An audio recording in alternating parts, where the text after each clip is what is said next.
Hey guys, Walt D 1911 here with part 4 of Why Reload.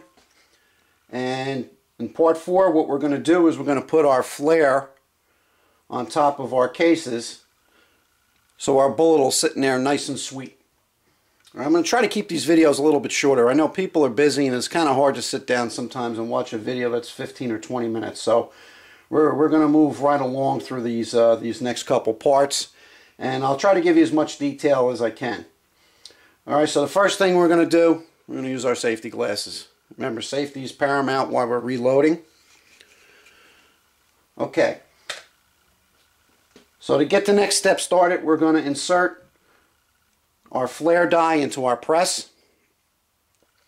And to get this die set so you have the proper flare on your cases, there's a couple steps you need to do first.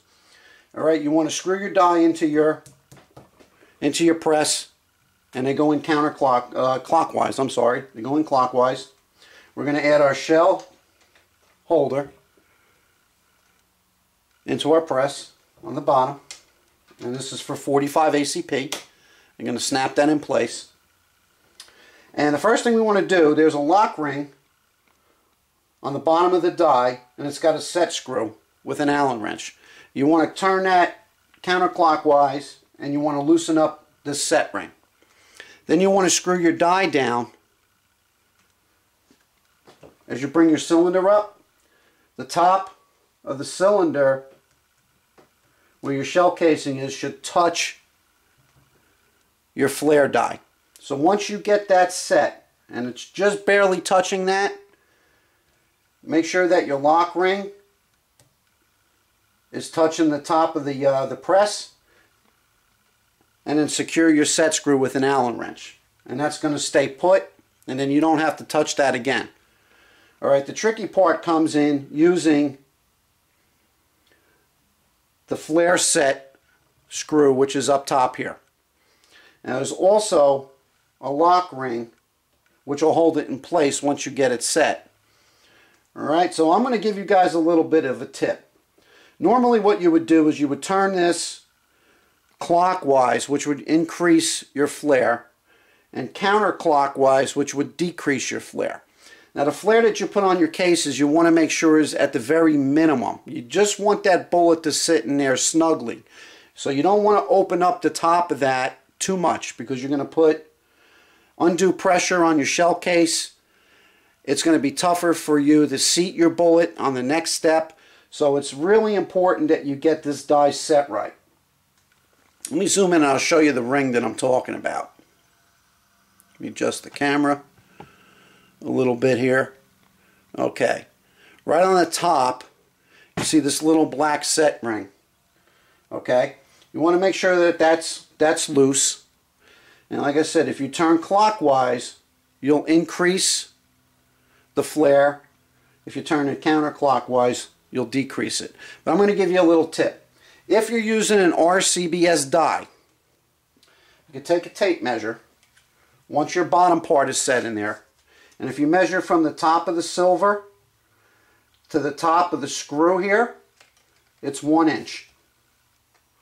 So if you're going to use the RCBS die, when you get to this step, if you just take a tape measure, measure from the top of the silver part of the die to the very top of the set screw here, it's 1 inch, and you'll be all set to go. Your cases will be perfect.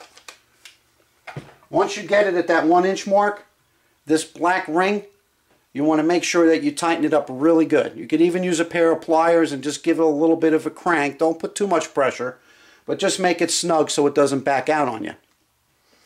Once that's set, what we can do is move along.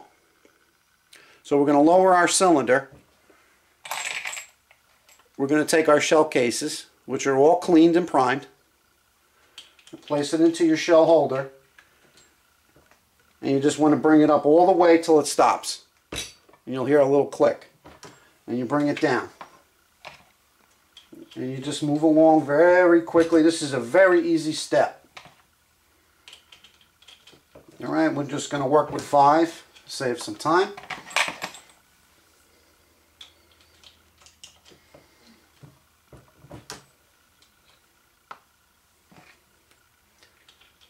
it really doesn't matter what type of bullet you're using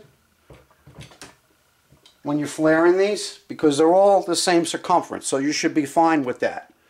Once you get this die set, you will never have to touch it again. So that's why it's important to make sure that all your locking rings are snug and tight. Alright, so let's see how we did. We have a shell, which we just put a little flare on. You could see it slightly, I think, in the camera. Then we're going to take a bullet, which happens to be a 230 grain Berry's bullet, which is a copper-plated bullet over lead, which is what I use mainly for 45 ACP. And I'm just going to place it in there. And that's perfect. I could turn it upside down, I could shake it, and it's just in there nice and snug. But yet it does have enough play, so when we go to use our seating die, the die will grasp the bullet and it'll set it at the proper depth and give us the proper crimp. So the trick to the flare is not too much, just enough to accept the bullet. Now let's check another case just to make sure. Yep, it's perfect. Okay. This is the easiest step out of all of them. Alright, once your dies are set, you can knock out a couple hundred of these very quickly. Okay. Alright guys, we're going to move on to part 5 very shortly.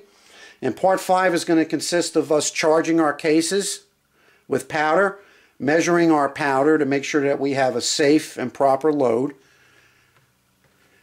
and putting our bullet into our powdered case, and then actually seating our bullets to the final step. Alright, so if you have any questions or comments, please let me know, and I'll see you on part 5. Thanks guys.